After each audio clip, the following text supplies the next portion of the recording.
équilibrer le féminin et le masculin sacré en moi. Et je pense qu'au niveau collectif de Flammes Jumelles, il va y avoir cette prise de conscience, les runners qui vont être vraiment balancés dans leur yang pour entamer ce changement de nouvelle ère. Et c'est ce qui se passe au niveau planétaire. C'est-à-dire que la planète a ses chakras aussi, a ses méridiens et a son masculin et son féminin. Elle est, je dirais, gouvernée, mais c'est pas vraiment le mot, par le soleil et la lune, c'est-à-dire la terre. Si elle n'a plus le soleil et la lune, il n'y a plus de terre. Donc elle est aussi vivante, c'est par le biais du soleil qui est yang et par le biais de la lune qui est yin. Et le masculin sacré a pris beaucoup de puissance ces 70 dernières années. Et donc on voit depuis quelques années et fortement depuis 2012, ce féminin sacré essayer de reprendre son pouvoir, pas de prendre le pouvoir sur le masculin, mais de reprendre son pouvoir. Et la planète essaye de reprendre son féminin sacré. Et c'est pour ça qu'elle nettoie beaucoup par l'eau, par des incendies. Et il va se passer encore beaucoup de choses. Je suis pas voyante, mais il va se passer encore beaucoup de choses au niveau intempéries, au niveau catastrophe naturelle, parce que la planète a besoin de rééquilibrer ses chakras, de rééquilibrer ses méridiens, mais aussi de rééquilibrer ce yang et ce yin. On est poussé à suivre ce mouvement de féminin sacré. Donc on va prendre cher, nous, les yang, parce que, eh bien, on va être obligé de développer au maximum notre féminin sacré, notre yin, tout en gardant les pieds sur terre. Mais les runners,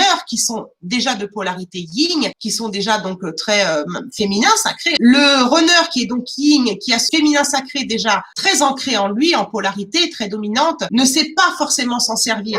Et il va être poussé là, avec cette énergie planétaire qui pousse le yin à remontrer son nez. Le yin va être obligé d'apprendre à se servir de son yin et à redescendre aussi les pieds sur terre. Et c'est pour ça que je dis ça va être très dur pour nous les flammes jumelles en tant que yang, parce qu'on va être confrontés à notre yin et au yin, ils vont être confrontés aussi à leur yin dans le sens où comment je m'en sers. Le yin, c'est la lune, je vous l'ai dit tout à l'heure. La lune, c'est les émotions. Et on sait très bien que les runners de polarité yin ne savent pas exprimer leurs émotions, les mettre sous le tapis. Donc nous les yang, on va être très submergés par nos émotions. Si on les refoule, effectivement, ça va être cristallisé dans notre corps. Mais pour les yin, pour les runners, ils vont être obligés à un moment donné de se reconnecter à leur partie yin, à leurs émotions, à leurs sensations, à leur intuition, qu'ils ont mis tout ça sous le tapis. Et la seule façon de leur faire comprendre et de bien se servir de leur yin, c'est de les basculer dans le yang, c'est-à-dire de les bloquer dans la matière pour qu'ils se retrouvent en introspection. Et c'est pour ça qu'il y a eu beaucoup de changements et d'introspection de fait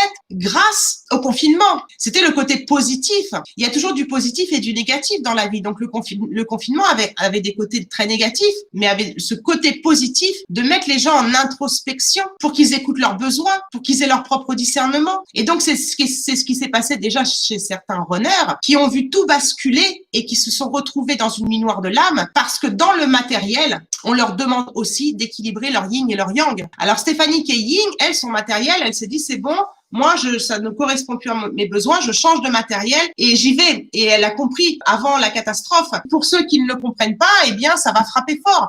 On appelle ça les foudres karmiques, mais si on enlève le mot karmique, c'est les foudres toutes seules.